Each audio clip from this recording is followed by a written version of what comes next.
Good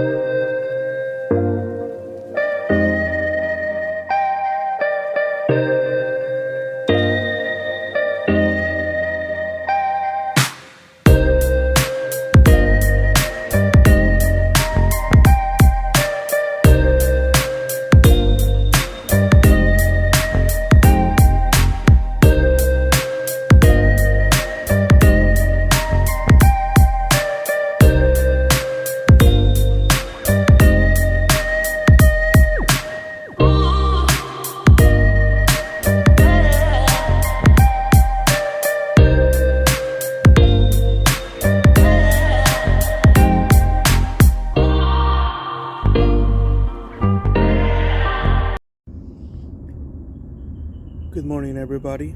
And this video I just wanted to show you guys what happens when your pumpkins, your zucchinis, your cucumbers, and all of the plants that are from the same family don't get fertilized. As you can see, I'm showing you all of the little fruits that are all shriveled and dried up.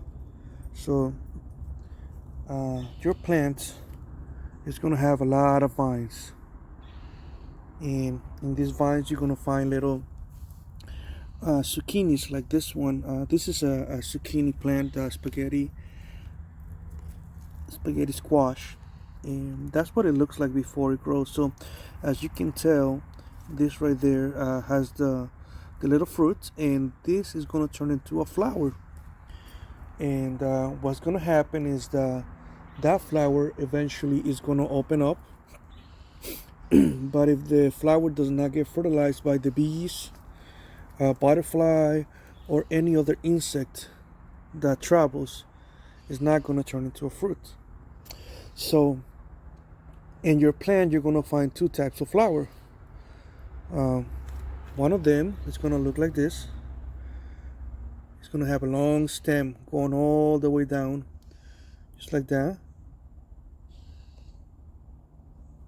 Travel all the way up to the flower, and inside the flower, that's where you find the pollen. This is where the bees come in, take the pollen to turn it into honey. But as the bees travel from one flower to another, here's a good example. Oh, look at that, perfect timing. So this little bee right here, as you can tell, it's full of pollen. And that little bee right there has to travel to one of my other flowers that has the fruit. Although this one is too young and the flower hasn't opened. So once it opens, it needs to be pollinated. However, if there is no bees going into those flowers, then the fruit will turn into a shrivelled fruit. Look, here's another one.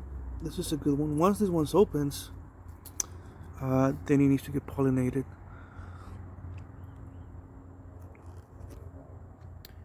But like I said before, if the bees don't come and they don't get it pollinated, then this is what happens.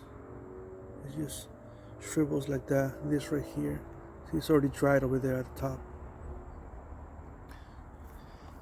Now you gotta look around and kind of keep a track of all of your fruits and all of your flowers. Some Spanish people, like my family from Mexico, they actually come and they grab the flowers and they pluck them out, and they somehow cook them and they eat them. I don't know how to make the dish, but that's something you can do a research on.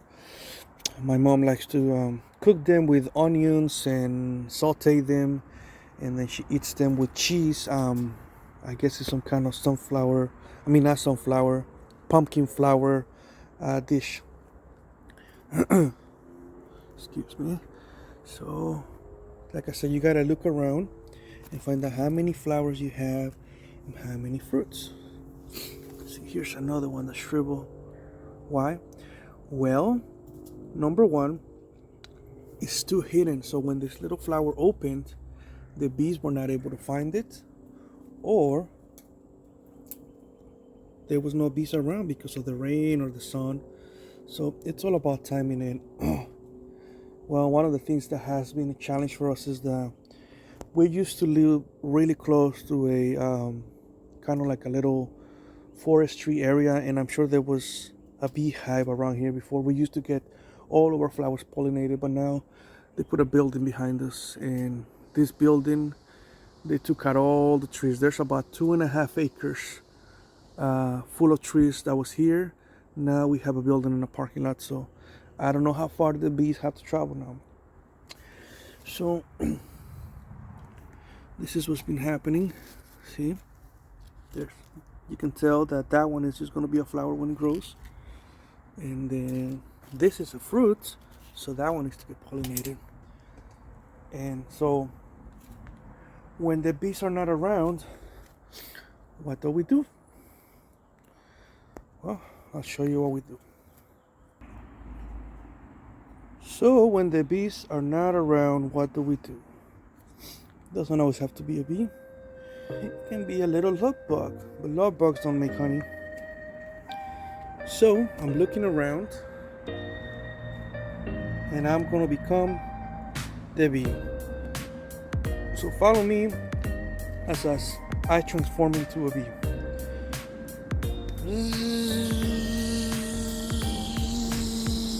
Yeah, y'all like the special effects, right? Just kidding.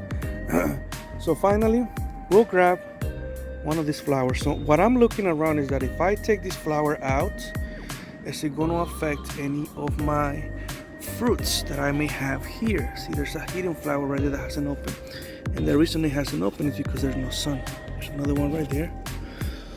There's more flowers coming up here, more here. This one hasn't opened yet either. And there's a little fruit that is already stripped. So I'm losing a lot of fruits here, a lot of vegetables, a lot of edible goods because of the lack of the bee. You guys do some research, the bee has become one of the most important insects in the entire world. Aside from making delicious honey, they help us fertilize our flowers, our fruits, our vegetables, anything that needs to be pollinated, like corn, tomatoes. Let me show you here. Little tomatoes have flowers right here. See, peppers have flowers. Some don't need to be pollinated, but some do. Alright, so looking around for the perfect flower. See, there's flowers here also. What we don't have is enough bees. So, what do humans like to do when nature doesn't step it up? Well, we like to help nature a little bit, which sometimes is a bad thing, but in this case, we have no option or choice. I used saw a little bee, but there should be like at least 5 bees swimming around here. So I'm gonna wait for this little fruit right here to open up, but I'm gonna help it because okay, so I'm gonna take this out. So see, you need to keep one of the leaves on because they get protected. You don't want direct sun all the time. You want some kind of sun. Once this opens up, then I'm gonna come in and physically put some nectar in there, some pollen. We're gonna do artificial insemination, so to speak. Kids, you don't have to Google that. Parents, you already know what that is. So I actually already have. Let me travel to the other side. There's another flower right there. So I remember I had a fruit growing on this side, and there it is. You see that one? That one's open. So we need to hurry up and get that fertilized before it's too late. Excuse me 1 second while I find the perfect flower. So let's go back. This one has a lot of pollen. I'm gonna take this one. Okay, so here we go. First step, I'm gonna grab it, right here by the stem. I'm gonna pull it out. Pull it out. Now we're gonna transport it to my other side. We're gonna find the open flowers with the fruits like such we found here. And if you guys take a look inside, it has like a little stem, I don't know if I can zoom in, and then that one has like a bigger one. So let me see if I can do this. I'm gonna try to put my phone right here. Excuse me, you guys hear those sounds? That's Bella messing around. Okay, so that's the female, and as I got my phone hold up, I'm actually gonna let's see if I can. Okay, right there, that's the male. I'm gonna pull out the flower. I'm gonna open it around just like that, and try to be careful not to drop any of the pollen. As you can see, there's still some of those little dots right there. And then I'm gonna introduce this male to the female. As you can see, it's a little bulkier, more round, it's thicker, and I'm just gonna put it like that. And let's see, just gonna shake it a little bit, give it a little flick. See, it's a little uncomfortable here.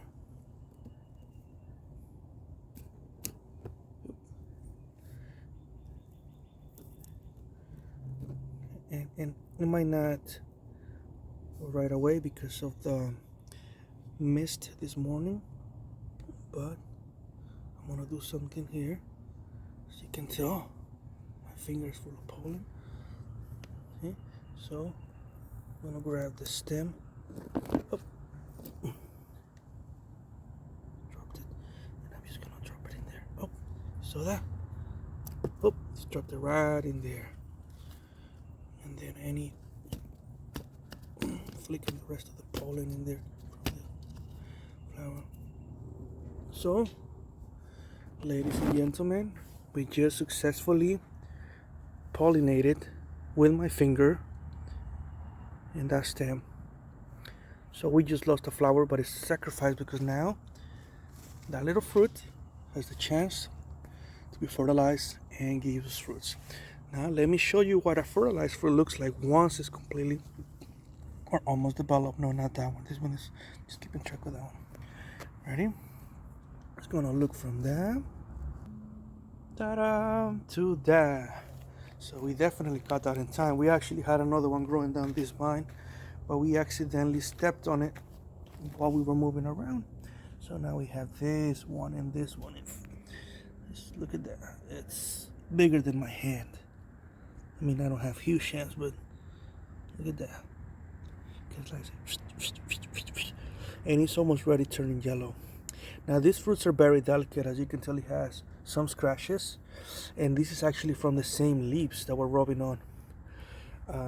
As you can tell, we cut a lot of the stems on this and the leaves, and the reason why is because some of the leaves were getting mildew powder, which Jessica explained to me the reason why that happens. Basically, it's not good for your plant. But the other reason why we remove the stems, the flowers, and the other leaves is because now the plant can concentrate on growing the fruits. This is the root right there, and that's the root. This root goes that way, this root goes this way, and that root goes the other way. So now our roots concentrate on only feeding the plants. We don't want leaves plants, but now we have them growing on this side, and that's what happens when they grow on the trellis. Ain't that beautiful? So we had to put this little net right here to help the weight of the plant. Otherwise, it's going to fall down and break, and it's going to snap right here. Right? Here are all of our flowers. Oh, look at the sun is coming out. Good morning, Mr. Sun. Hopefully you'll help us today. I'm panting a little bit. I just got up this morning, came down the stairs, and yes, I am a little bit out of shape with this pandemic. Haven't had a chance to go out as much, but Here we are. Look at this, guys. This all came from one seed. Well, should I say one fruit? My wife Jessica bought a spaghetti squash. What store? I don't know. I'm thinking it was Aldi's. But the spaghetti squash we bought back at the beginning of last year. Today, this is 2021. It's May 2021, and she bought this spaghetti squash at the beginning of 2020. By the way, spaghetti squashes last a long time on your counter. That's one of the reasons why a lot of people like to buy spaghetti squash and pumpkins. Pumpkins don't last too much, especially the Halloween ones. But the good thing is that you can save the seeds. Anyway, spaghetti squash will last a long time on your counter. And then when you're ready to eat it, you just cut it up and take out the meat, what I call it, the spaghetti looking kind of strings, and she can bake them and cook them. But she normally throws away the seeds. My mother and I decided to not throw them away, and we just grab them and could just kind of toss them here. And this is what happened. Out of those seeds, some of them die and some of them didn't. The problem is that we didn't know what to expect because we just left them there and we forgot about them, completely forgot about them. And every time something was growing, we were plucking it out, we thought it was a weed. But then one perfect timing came. There was enough rain, enough sun, enough temperature, the right combination of things. Thank you, Lord. And I noticed the leaf looked a little different. And if I can find a tiny leaf, I could probably tell you look something like this, roundish looking, but smaller, just really small. Like that. Yeah. And that's not a weed. It's definitely not a weed. We were confusing them with these ones right here because they're round. Anyway, so this was a jungle. And right now we trimmed most of those leaves because we already got the fruit, and we lost a lot of fruits along the way. There's the mildew powder that Jessica was removing from the plants. This can transfer to your plants and it's not good. She did a video about that. All right, so here's another one of our fertilized plants. So listen, guys, keep all your little fish nets from the, was this an onion? I think this was an onion. Potatoes, actually, sweet potato. We use the sweet potato fish nets because once again it grew on the trellis. Came around here, tied it up right there from there. This thing is heavy. Look at that. This one is just as big as the other one.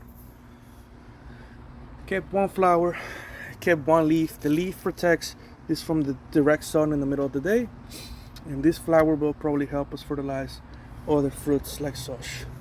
So I gotta keep coming here often and check on my fruits and my flowers if I want to keep getting spaghetti squash. And man, this is a food that you can leave off forever if you keep up with it. If you learn how to harvest it, you can make some delicious dishes. We had not heard about spaghetti squash until we started the Daniel diet at church, which we want to thank our church leaders for that. Shout out to Sanctuary Fellowship and our church family. They taught us about the Daniel diet, which a lot of churches do at the beginning of the year, and that's where we bought our first spaghetti squash when we did. But this one was back in 2020. And we kept it in our kitchen, and then it was time to open it, and instead of getting rid of the seeds, we decided to plant them. And guess what? Now we have all this mess. Beautiful, blissful mess. I'm telling you, you can turn any situation into a blessing. You know, God has always given us the seeds, the knowledge, the tools. You know, don't let your spaghetti shrivel, your flowers die. Oh, hello, Mr. I don't know what kind of bee this is, but let's see. I guess we're gonna end up the video right there with this bee right here. Oh, there he goes. Bye now, guys. God bless. Have a blessed day. Take care.